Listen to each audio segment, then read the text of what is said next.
and this has guidance to creating accessible play and childcare environments. This is indoor and outdoor, and it draws upon 6 principles of inclusive design laid by the Disability Rights Commission.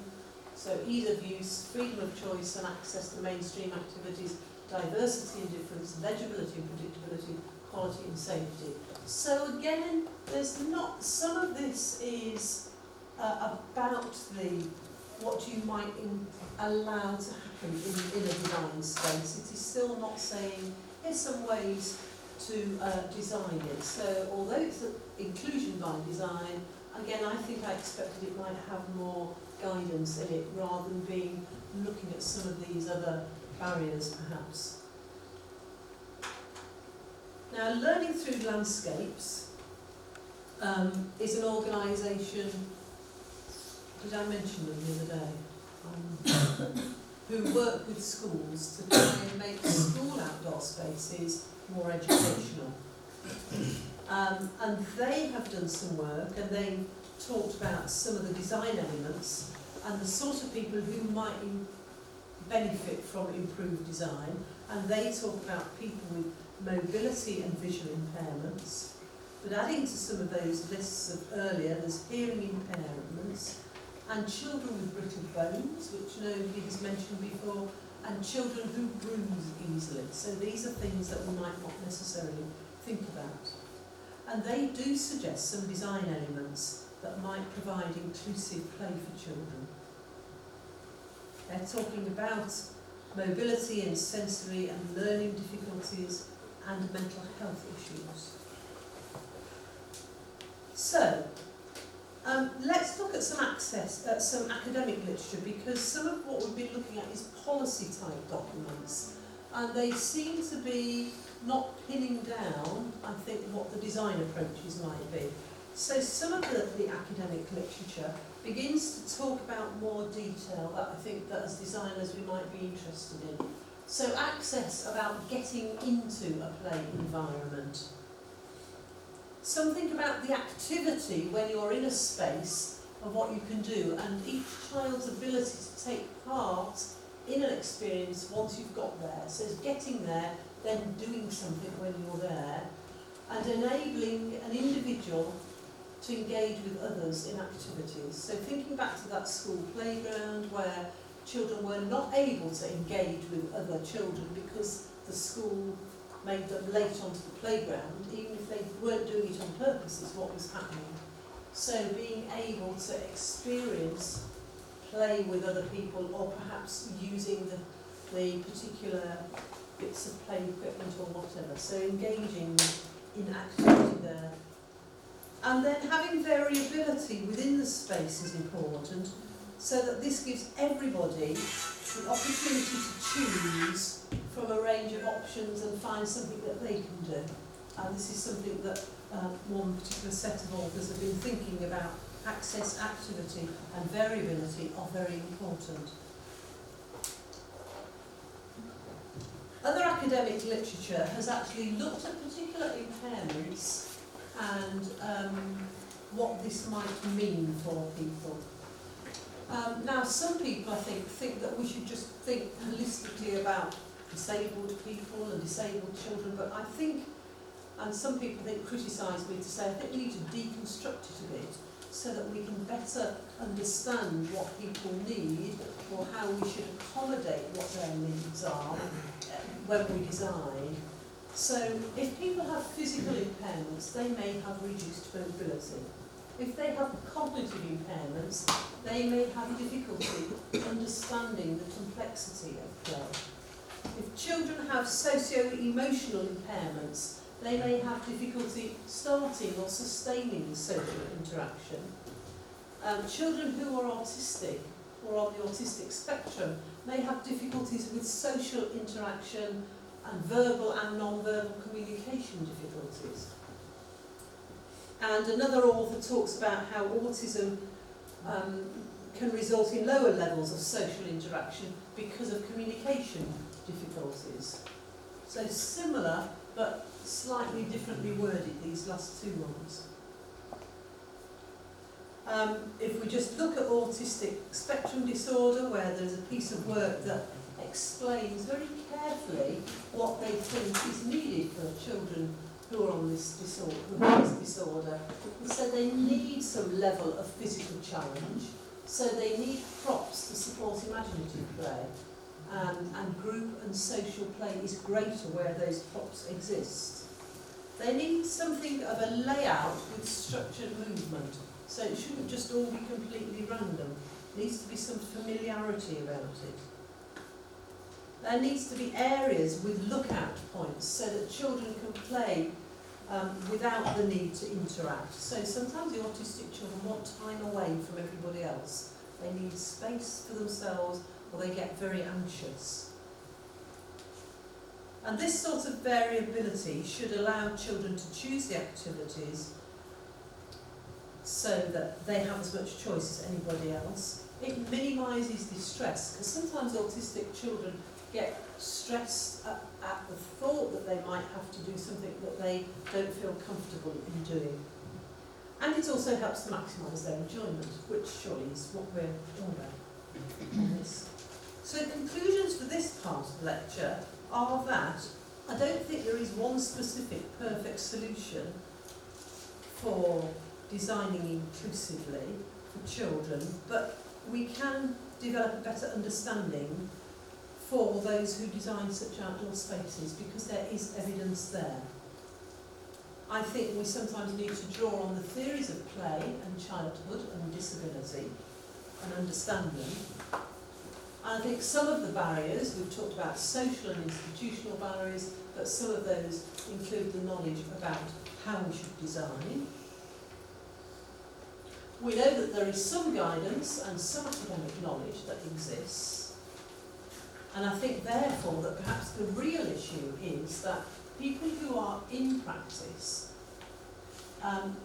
don't have access to that information, rather than the fact that that information does exist. Now, when I brought all this information together, it was interesting that there was medical literature to delve into, physiotherapy, little bits from the built environment, and then some research which was not peer-reviewed academic research, but had come from charities as well. So it's been about bringing all of that together and then realising, actually, practitioners don't know how to access this information. I think it is there, really. So I want to give you, talk to you about a particular park which has taken an inclusive approach for children. This is in North Carolina, where Robin Moore has designed this park. He then, some years later, did research to see how the children using the park felt. And we don't often do that, actually, go back to something we designed and done a post-occupancy evaluation of an open space. It's done at buildings sometimes, but I think we do it less of our own spaces. Now, the photos that accompany this little bit were taken before he did this research, because I visited in about 2002, so they don't all quite tie up because I didn't know that I was going to need particular photographs at the time. There's a lesson in that somewhere. So this is called Kids Park Together, and horizontal movement has been really helped by the fact that the paths in this park are undulating, curving and wide. So you can get enough people in the paths and passing each other in different directions. The other thing that's helped in this park is the fact that the steps are not tall steps. So children who've got problems with muscle tone in their legs can manage small steps but not larger steps. And so here we have some of the paths that show that they're actually really wide. I think in the UK we'd be putting edges on the edge as well. So that's just an interesting design difference. An able-bodied sibling facilitated swinging and the enjoyment of this for their developmentally disabled non-verbal sister. So multiple impairments in the sister, but they could enjoy the swinging movements. So swings being very important. I don't think this is the swing they were talking about. This is one where I don't think I've quite got the right photo. But swings being very important to give a great enjoyment to some children. That for one particular autistic child, swinging in a fairly secluded area, so this need of an autistic child, well, this is a 43-year-old, this isn't a child, of an autistic adult to get away and to be somewhere quiet, to gather themselves together. So swinging in a secluded natural area was a really positive experience. And the picture here shows a sand pit which has been designed so very cleverly, I think, so people who can deal with level access, or young children, toddlers might want to be in here, different heights for different children, and then an area of a sandpit where you could fit wheelchairs under if you want to as well. So I think that's been very carefully designed. Then sand has been used in this location as well.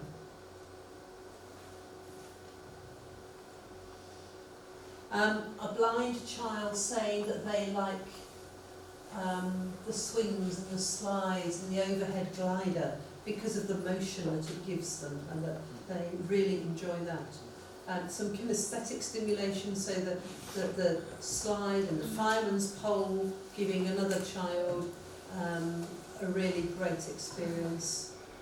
And then a very interesting detail in the design of proprioceptive stimulation by the tunnel or the bridge or ramped route through a low structure. So if you look at this structure, there is a ramped entrance. I don't think I've seen one anywhere else. You might have done, but this is a ramped entrance. Normally you'd have a step or set, various steps up, but this allows children with various sorts of impairments through, and it's also quite wide as an entrance, so you could get a wheelchair there, child with mobility impairments, but this is a blind child saying that this is good for them as well. So I think some of the design elements we might want to consider are paths, the width of them, minor routes, passing places, junctions, clearance, what's the camber on a path like, you don't want to be falling out. Ramps and slopes, we know there are sort of overall guidance for the slope of a ramp, but actually if you talk to people who are wheelchair users, pushing yourself up a 1 in 20 ramp is almost impossible.